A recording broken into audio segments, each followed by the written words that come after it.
नमस्कार मेरे प्यारे दोस्तों, मैं हूं आपका होस्ट शेफ धीरज। आज इस वीडियो में हम लोग बात करने वाले हैं किस प्रकार से आप अपने रेस्टोरेंट के एक बोरिंग मेन्यू को एक एक्साइटिंग मेन्यू के अंदर तब्दील कर दोगे। आप जब भी मेन्यू कंपाइलिंग करते हैं, किन चीजों का आपको ध्यान रखना है, वो सारी की सारी चीजें आज हम इस वीडियो में डिस्कस करने वाले हैं। और वीडियो को आपको एंड तक जरूर देखना है ताकि आप भी अपने रेस्टोरेंट के मेन्यू को जब भी बनाएं तो वो बहुत ही अच्छा बने, अट्रैक्टिव बने और उसमें किसी भी प्रकार की गलतियां ना हो। सबसे पहला पॉइंट आता है यहाँ पे कि repetition of the basic ingredient. आप मान लीजिए कोई आपने एक स्पेशल इंग्रेडिएंट लिया है लाइक मशरूम, आपको बार बार उस इंग्रेडिएंट को यूज नहीं करना है। जैसे कि आपके पास कोई मशरूम का सैलड है तो आपको मशरूम का सूप नहीं रखना है। आपको मेन कोर्स के अंदर स्पेसिफिकली मशरूम की कोई सब्जी आपको नहीं देनी है। ये हम लोग गलतियां करते हैं, बट ये भी आपको ध्यान रखना है कि आपका मेन्यू कौन सा है, इंडियन है, काउंटी है, चाइनीज है, क्योंकि इंडिया में कई सारी ऐसी चीजें होती हैं जो कि आपको रखनी ही रखनी पड़ती है।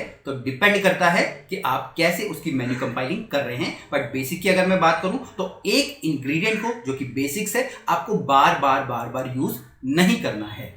दूसरा पॉइंट यहां पे आ जाता है कि आपके कलर का आपको बार बार सेम कलर भी रिपीट नहीं करना है। जैसे कि मान लीजिए आपका क्रीम ऑफ पोटैटो सूप है, उसके बाद आपने एक सीजर सैलड दे दिया है, आपने कोई फिश दे दी है लेमन बटर सॉस के साथ, एक पाई आपने दे दी है लीक की, और लास्ट में आप कोई आइसक्रीम डेजर्ट दे रहे हैं। आप देखेंगे यहाँ सबका कलर क्रीम है, व्हाइट है, डल है और पूरा का पूरा मेन्यू एक जैसा ही लग रहा है। तो आपको यहाँ पे कलर्स को भी अलग अलग ढंग से यूज करना है। कहीं पर रेड होना चाहिए, कहीं पे ग्रीन होना चाहिए, कहीं पे पिंक होना चाहिए, कहीं पे ब्राउन होना चाहिए। अलग अलग प्रकार के कलर्स आपको अपने खाने के अंदर, आपके मेन्यू के अंदर डालने हैं, क्योंकि कलरफुल खाने को देख के खाने का हमको दिल करता है। वहीं सारा कलर एक जैसा होगा या बहुत कम कलर होंगे तो खाने का मूड नहीं करेगा। तो इस बात का भी आपको ध्यान रखना है। इसके बाद बात आती है आपको सेम प्रकार के वर्ड्स का यूज नहीं करना है। जैसे कि हम बोलते हैं कि मैं कोई पैन ग्रेवी दे रहा हूं, pan gravy with chicken, pan gravy with lamb, pan gravy with fish, या फिर steak of chicken, steak of fish, steak of mutton, steak of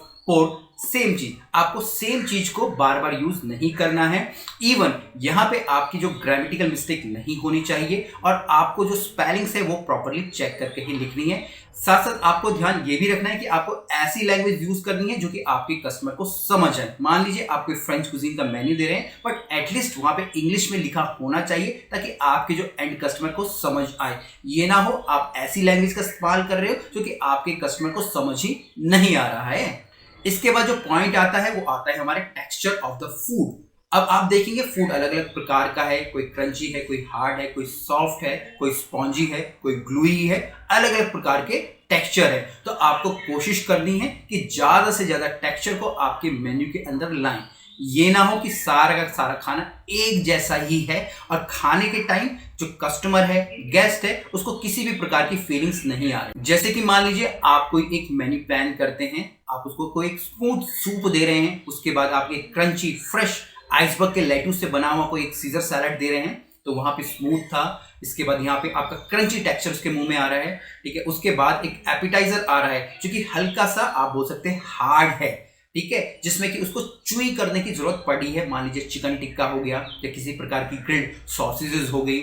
उसके बाद मेन कोर्स के अंदर आप उसको एक प्लेटर दे रहे हैं जिसके के अंदर आपका चिकन भी है, आपके राइस भी हैं, आप उसको वहां पे रोल्स दे रहे हैं, एक प्रकार का वहां पे पैन ग्रेवी है। तो आप देखेंगे यहाँ पे अलग अलग प्रकार के टेक्सचर आपके खाने में आ रहे हैं, अलग अलग कलर्स आ रहे हैं, तो जो कि कस्टमर को बहुत ज्यादा अच्छे लगते हैं। अगर पूरा का पूरा खाना एक जैसे ही टेक्सचर से हो जाएगा, चाहे वो स्मूथ हो चाहे वो हार्ड हो, तो कस्टमर कभी भी उसको सही ढंग से एंजॉय नहीं कर पाएगा। नेक्स्ट आता है आपको आपके खाने को कभी भी ओवर सीजन नहीं करना है। ओवर सीजन से मतलब है कि बहुत ज्यादा सॉल्टी नहीं होना चाहिए, बहुत ज्यादा स्वीटनेस नहीं होनी चाहिए, बहुत ज्यादा पेपरी नहीं होना चाहिए, क्योंकि ये सारी की सारी चीजें बाद में आपके टेबल पे अवेलेबल होती है। अगर किसको कुछ भी यूज करना है वो बाद में कर लेगा। इवन अगर आपकी सीजनिंग ज्यादा है तो हमेशा देखा जाता है खाना अगर कुछ समय तक आपके किचन में रहता है या टेबल पे रहता है और वो ग्रेवी वाला आइटम है तो वो सॉल्टी हो जाएगा, जिससे कि खाने का टेस्ट पूरा का पूरा खराब हो जाएगा। तो आपको इस बात का भी बहुत ज्यादा ध्यान रखना है। गार्निश किसी भी खाने के अंदर एक चार चांद लगाती है। गार्निश बहुत ही ज्यादा एक इंपॉर्टेंट रोल प्ले करती है। कोशिश कीजिएगा जो भी गार्निश आप यूज कर रहे हैं वो एडिबल हो।